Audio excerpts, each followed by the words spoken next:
Here we are, having arrived at Col du Glandon and Col de Croix de Fer, and that's the view out of our window.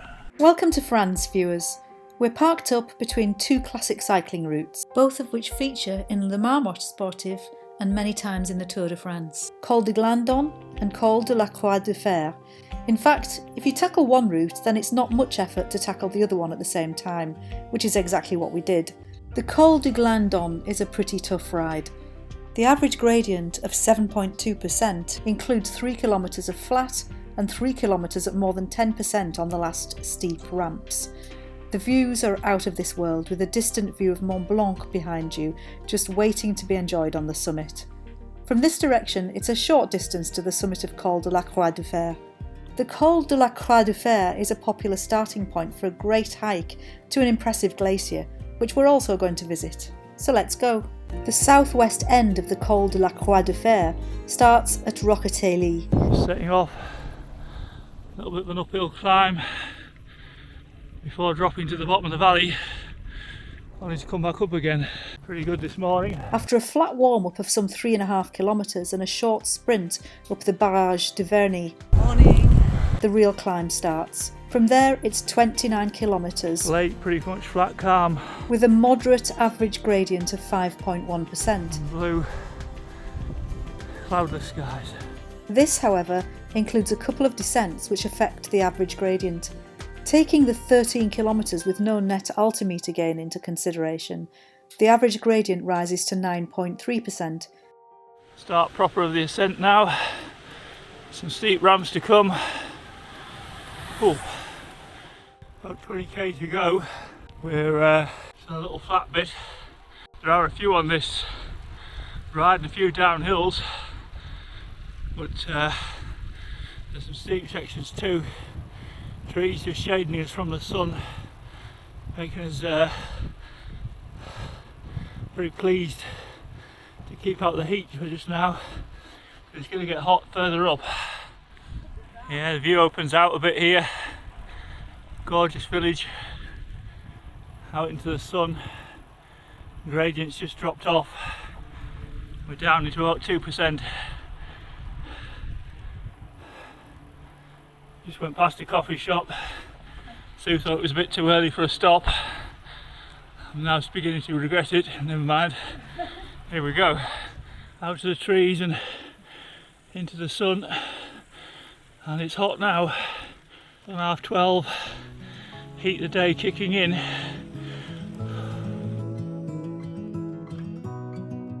I'm running with sweat. See the zigzags coming up. This is going to get steeper. Crickets. Just coming into view is the dam. I feel like jumping in that lake. And the coal's all the way up there. Just wiping my eyes. Sweat stinging them. Oh, look at that. Around there.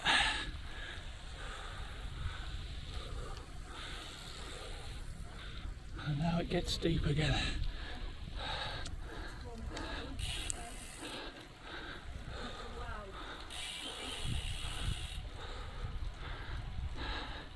Just done 26 miles. That includes the descent. There's 9k to the summit. Now it's about level with the dam. Crested mountains all around. Shortly after passing the lake where we were parked in the van, you'll pass a left turn up the final 200 metres of the Glandon. Shortly after, at a gradient of 6%, the summit is reached. Just past the turn for the Glandon.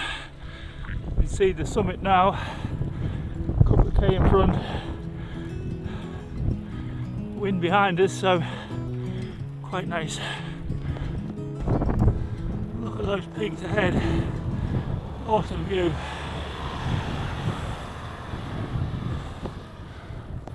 Returning back to the left turn we passed on the way up, turn right here on descent, and it's a short distance to the Col du Glandon. Top of the Glandon now. Which we had previously ridden from St Etienne. Just make it out.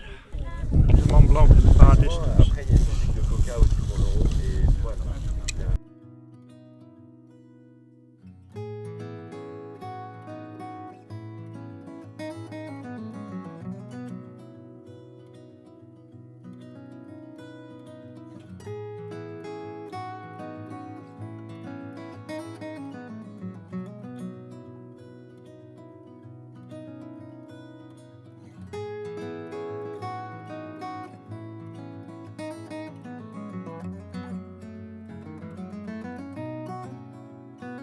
morning from down from the Col du Glandon, our wild camp in a magnificent setting.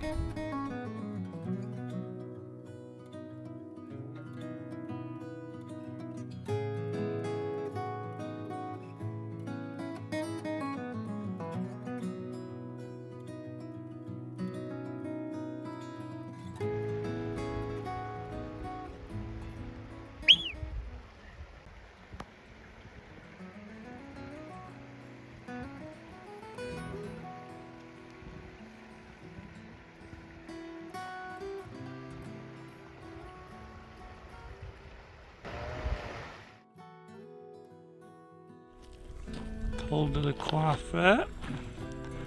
It's the view ahead of us. Some impressive looking mountains. Here's your 360 from top of the path. Big mountain just behind Sue. Look what that one is shortly.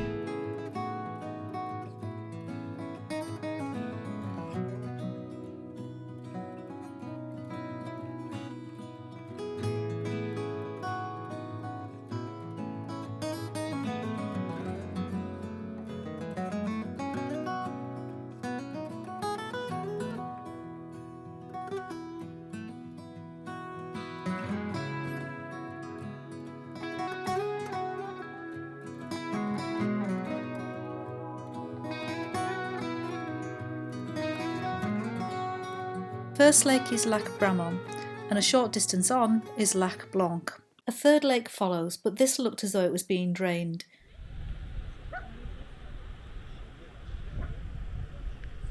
The path continues round to the other side of the lakes, but it's worth the detour to hike further and take a look at the Glacier de Saint-Sorlin. You won't regret it. After the lakes, we're heading to the glacier. Hopefully it's going to be a spectacular view up there and worth the extra mile.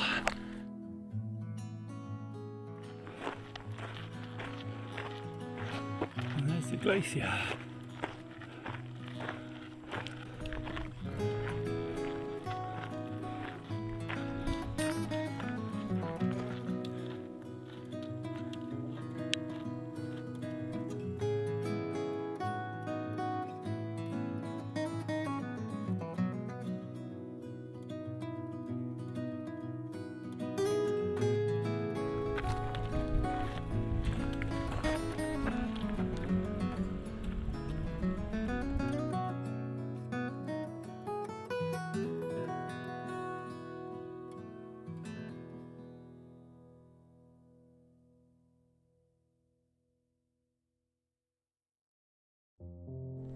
And there's the two lakes walked up past before, and we're going to go down this side of the path. We came up the other side before.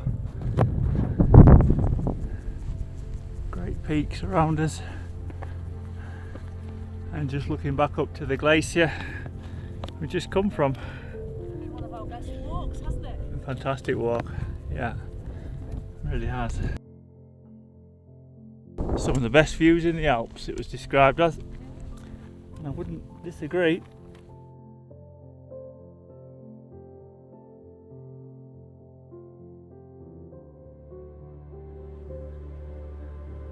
What a view. What a beautiful lake.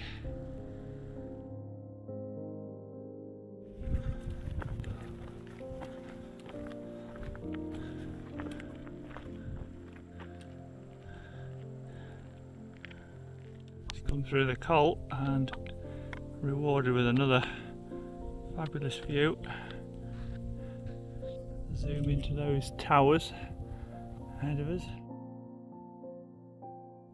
Just come round the corner, even grander mountains appearing in the distance.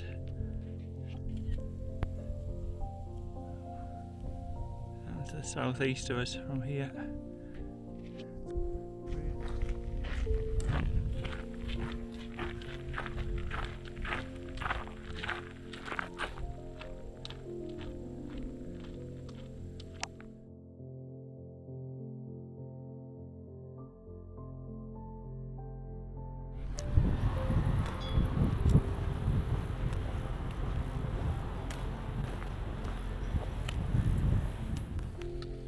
returning back to our van, parked in a beautiful location.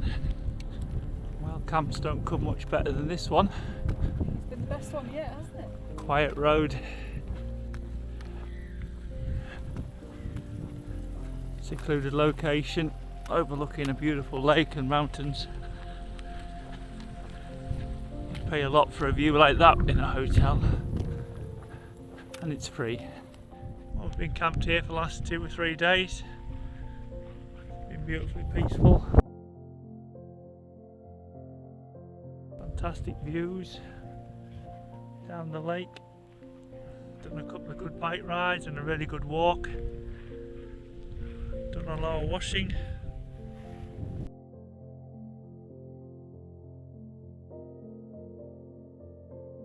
Okay, let's leave it here whilst the washing dries. I hope you've enjoyed the riding and the hiking. If so, please give this video a like and consider subscribing. There's Sue cooking tea. Spaghetti.